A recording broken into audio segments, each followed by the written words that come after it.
Good afternoon. My name is Ben Schmidt. I'm a staff scientist at Physical Electronics. Today I will be discussing how to characterize the electronic band structure using UPS and LEIPS as options on the VersaProbe III Multi-Technique XPS system. To motivate this work, I want to show the schematic of a basic optoelectronic device, which could be something like a photovoltaic solar cell or a light-emitting diode for a flat panel display. These devices typically consist of multiple layers, and each layer has a specific function for how it handles electrons and holes to produce the desired outcome. When designing such a device, we need to know what the electrical parameters of each of the individual component layers are. Often, we will reference energy to the vacuum level, and then we have several parameters we can use to define the behavior of each layer, as shown here in the diagram on the left. I have a basic device consisting of 2 electrodes and 2 semiconducting layers.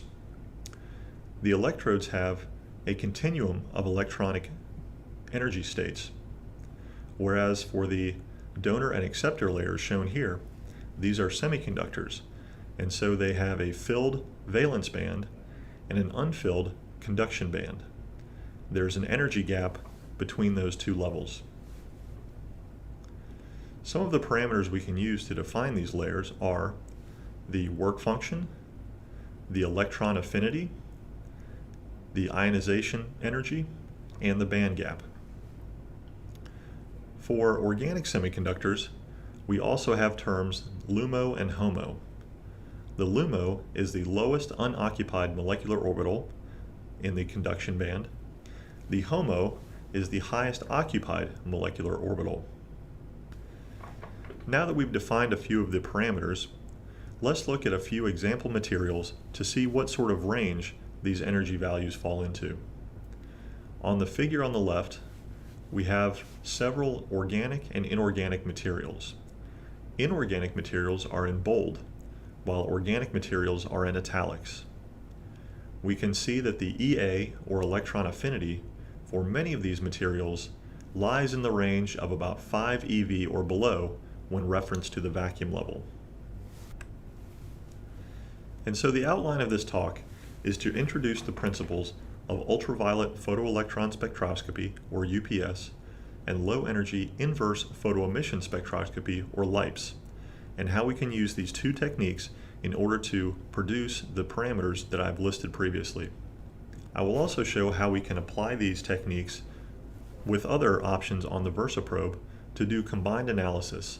For example, UPS and LEIPS analysis of several OLED materials, and we can also do depth profiling to look at multi-layer stacks and interfaces using a gas cluster ion beam. We will do a GCIB depth profile and look at XPS and UPS data of an OLED multilayer. This work was done on a PHI 5000 VersaProbe III Multi-Technique XPS system. Let's start with a general comparison between the UPS and LEIPS processes. UPS, as well as XPS, or X-ray photoelectron spectroscopy, are both considered photoemission spectroscopy processes, or PES. This means that we irradiate the sample with photons.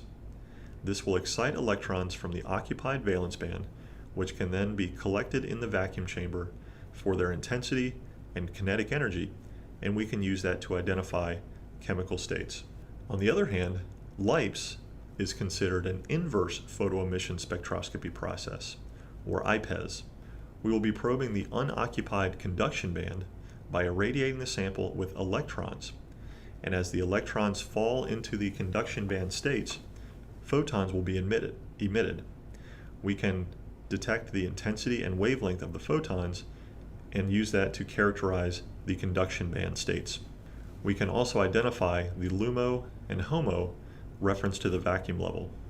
On the right side, we see how a UPS and LEIPS spectrum can be combined in order to create the band structure. With the UPS, we will have a spectrum of the valence band levels, and with LEIPS, we will have a spectrum of the conduction band levels. With these combined, we can identify the band gap of the material. We can also calculate from the UPS spectrum the ionization energy, and from the LEIPS spectrum we can calculate the electron affinity. We can also calculate the work function of the material. With both of these techniques, we can characterize the complete band structure. Now let's talk a little bit more about UPS. Ultraviolet photoelectron spectroscopy is similar to X-ray photoelectron spectroscopy, but in UPS we are using a lower incident photon energy, which makes it ideal for probing the valence electronic states. Typical sources are helium-1 and helium-2, which have a photon energy of 21.2 or 40.8 eV respectively. From UPS, we can obtain valence band spectra and calculate the ionization energy and work function of metals and semiconductors. As you can see on the figure on the left, when comparing the sensitivity of a UPS spectrum using a helium-1 source compared to that of XPS using an aluminum K-alpha source, we have a much higher signal with the UPS. We also get greater energy resolution with UPS, as you can see in the spectrum and figures on the right side. Next, I will talk about how we can use UPS to measure the work function or ionization energy of a material. As shown with the cartoon on the left, we will irradiate the sample with UV photons. Electrons that are emitted from the sample will be collected through an energy analyzer, and you can see the spectrum of a clean silver foil in blue on the figure on the left. Now, in order to calculate the ionization energy, we need to identify two energy levels: the Fermi energy as well as the secondary electron energy cutoff. The Fermi energy is typically around 0 eV in our spectrum. The secondary electron edge normally cannot be seen due to the work function of the analyzer itself. In order to find this energy level, we can bias the stage by approximately 5 volts, which will effectively shift the spectrum 5 volts to lower binding energies. In this case, we can now see the secondary electron edge, as shown with the marked peak in the red spectrum. Next, I will show how we can calculate the work function using a UPS spectrum. Shown in the middle of the screen is the spectrum of a silver foil with a 5-volt bias that has been applied to the stage.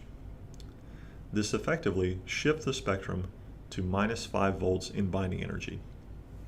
In order to calculate the work function, we need to identify the secondary electron emission energy as well as the Fermi energy. The secondary electron emission energy is shown on the left side figure. From the large peak, we can fit a line to that and extrapolate to the baseline, and we determine the energy level to be 11.88 eV. At the other end of the spectrum, we can calculate the Fermi energy as -5.0 eV. Again, the spectrum has been shifted in order to calculate these, and these are not true energy values. To calculate the work function, the formula is shown at the bottom of the screen. We will find the difference in energy between the secondary electron emission edge and the Fermi energy, and then subtract that difference from the incoming photon energy. Since this was a helium-1 source, the photon energy is 21.22, minus the difference between our 11.8 eV and -5 eV Fermi edge levels, gives us a work function of 4.3 eV, which is in line with published values for silver. As you can see, UPS can be very valuable for calculating the work function and ionization energy of metals and semiconductors. However, many of the materials under investigation today are organics. Organics have a lot of advantages, such as being mechanically flexible, having a lot of customization by changing the chemistry of the material, and ease of processing. However, when investigating these materials by UPS, there is a chance of chemical degradation damage due to the UV photons. In order to mitigate this damage, a shutter assembly can be placed on the UV source, which allows us to place a filter in front of the source which limits the transmission of UV photons to about 3% of the maximum value. As you can see in the figures in left and right, with the filter installed, we have a much lower photon flux and count rate in the spectrum. However, when normalized, we can still see that the features are still present that we need to do our calculations of work function and ionization potential. Now let's introduce LEIPS, or Low Energy Inverse Photoemission Spectroscopy. As discussed previously, LEIPS is the inverse process of XPS and UPS. In LEIPS, the sample will be irradiated with low energy electrons, less than approximately 5 eV. Photons will be emitted from the sample as electrons fill the unoccupied states in the conduction band. The photon flux at a fixed energy is measured relative to the incident electron energy. From LEIPS, we can obtain information about the conduction band spectrum, and we can also calculate the electron affinity. An example spectrum of LEIPS is shown on the right, where we have referenced the energy to the vacuum level. We can calculate the electron affinity by measuring the energy at the onset of the peak as shown on the screen. The general setup for a LEIPS experiment is shown here. We will be collecting the spectra in what is known as isochromat mode. We will be sweeping the net kinetic energy of the electrons as they reach the sample, and then collecting photons at a fixed wavelength. In the vacuum system, we have our sample, and we have a low energy electron source. The source will be set at a fixed energy, and therefore, to adjust the kinetic energy of the sample of the electrons as they reach the sample, we will be sweeping the sample bias. As photons are generated, they will be collected and filtered through a bandpass filter which has a selectable bandpass energy, and then counted with a photomultiplier. Now let's compare LEIPS, or Low Energy Inverse Photoemission Spectroscopy, to conventional IPES. The main advantage of LEIPS is less damage to organic materials. In conventional IPES, due to the detection system used, typically the sample will be irradiated with electrons of kinetic energies of 5 to 15 eV. This high energy electron can cause damage to the bonds in organic materials. As you can see in the spectrum on the right, we have irradiated a sample of C60 film with 10 eV electrons for 10 and 70 minutes. You can see how the spectrum has changed even in this short time, and therefore trying to calculate electron affinities or understand the conduction band spectrum may be difficult due to these chemical changes happening in the sample. However, using LEIPS, we have an incoming kinetic energy of the electrons of approximately 5 eV or below. And as shown in the figure on the left, even after exposure of 5 eV electrons for about 2 hours, the spectral shape is still the same, and we can have greater confidence when determining values such as the electron affinity. It is also useful that we can change the bandpass filter in LEIPS outside of the vacuum chamber, and it is more of a hassle when trying to change the detector system of a conventional IPES tool. In summary, LEIPS is very useful for analysis of organic materials. Now that we have talked about UPS and LEIPS individually, we can think about how they can be combined with other techniques and processing within the VersaProbe Multi-Technique system.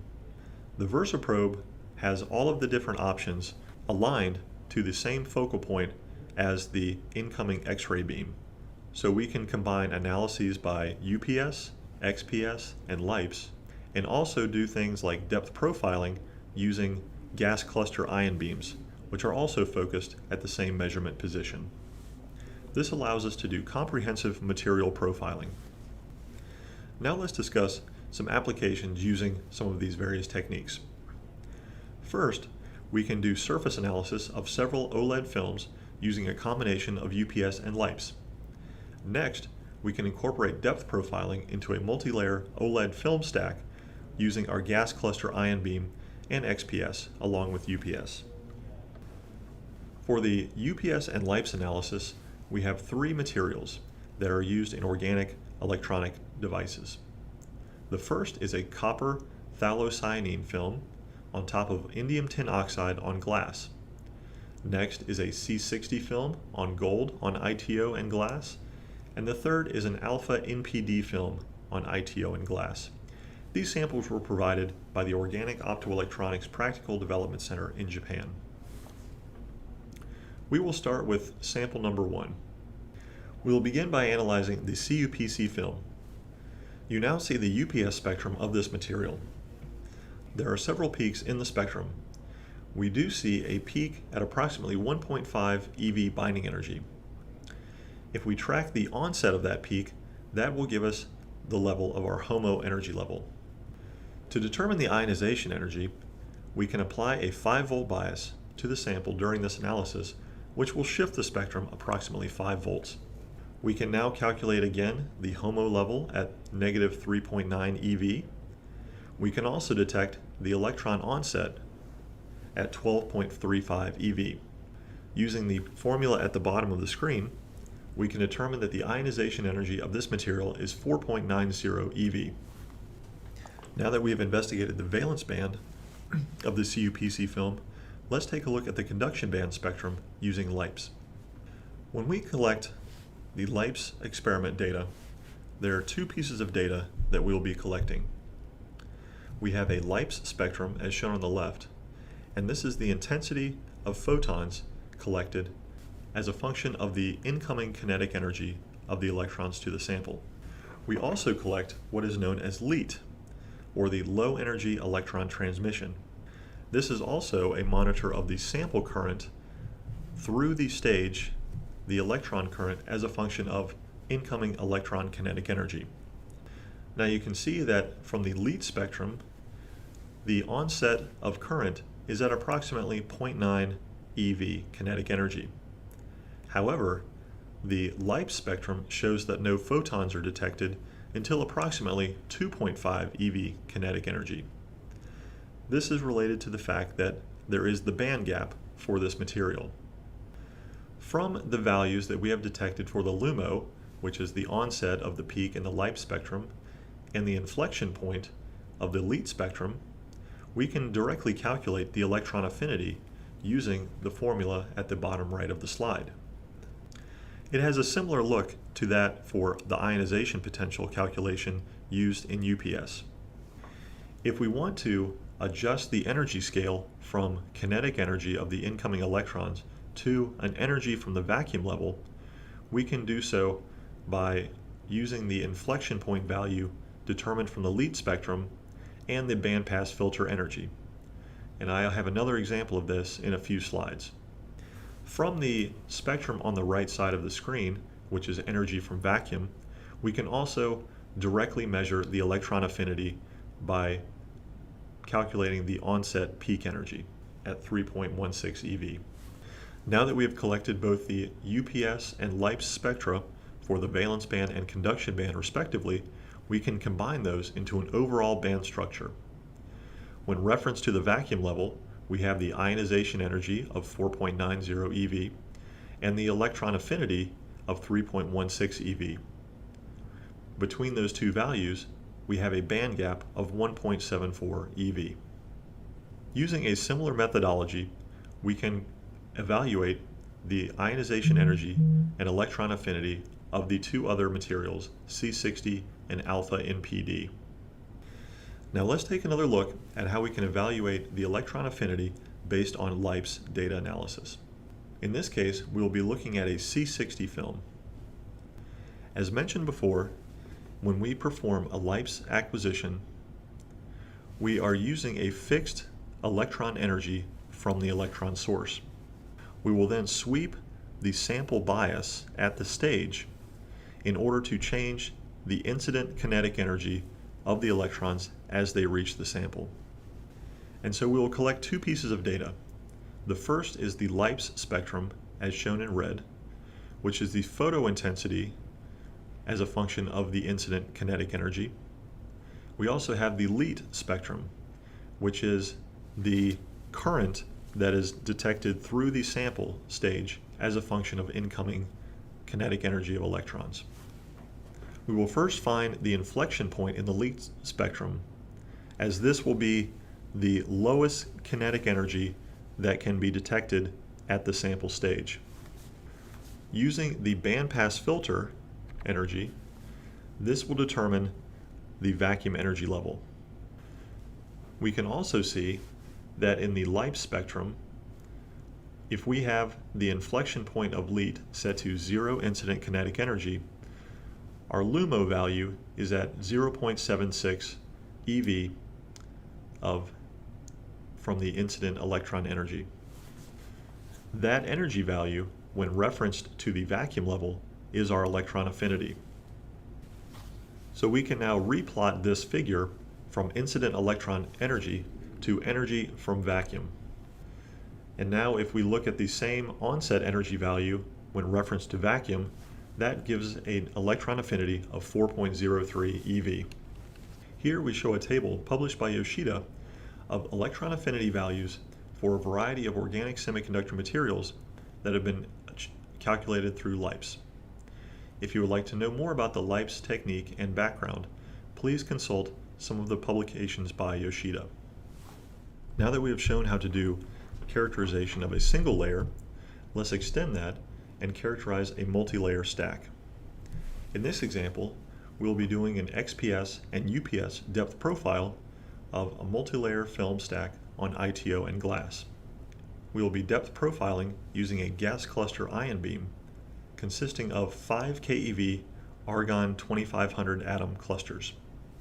Using the GCIB, we will sputter the sample and then collect both XPS and UPS data. We can then characterize both the bulk and interface regions. Shown on this slide is the XPS depth profile, where we can see each of the individual layers of the ALQ3 alpha NPD layer and the ITO substrate. In addition to the XPS depth profile, we can also perform a UPS depth profile. We can collect UPS data with a 5-volt bias applied to the sample at each sputter cycle. You can see in the figure on the left, the spectra at the beginning of the profile have several features which change as we go through the film stack. Because we have the 5-volt bias applied, we can determine the secondary electron emission edge energy and the HOMO energy level, as indicated by the arrows. From those, we can calculate an ionization energy at each sputter cycle in the profile.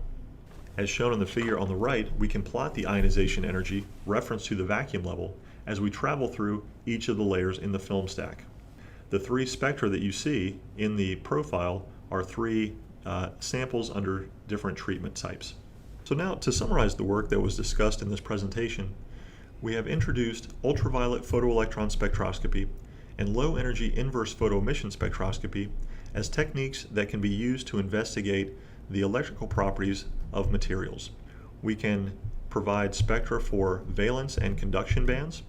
We can also determine parameters such as the electron affinity, ionization energy, work function, and band gap. We can also identify energy levels such as the highest occupied molecular orbital, or HOMO, or the LUMO, the lowest unoccupied molecular orbital. And so these techniques are well suited for analysis of organic electronic materials with minimal damage. With the UV source for UPS, we can install a transmission filter that will limit the UV photon flux to the sample. For LEIPS, the fact that we're using low energy electrons to irradiate the sample minimizes sample damage during analysis. And these options, along with multiple other options, can be combined on the VersaProbe platform for comprehensive material analysis and depth profiling. And with that, I would like to say thank you for joining today's webinar. If you would like more information or have any questions, please visit our website at www.phi.com.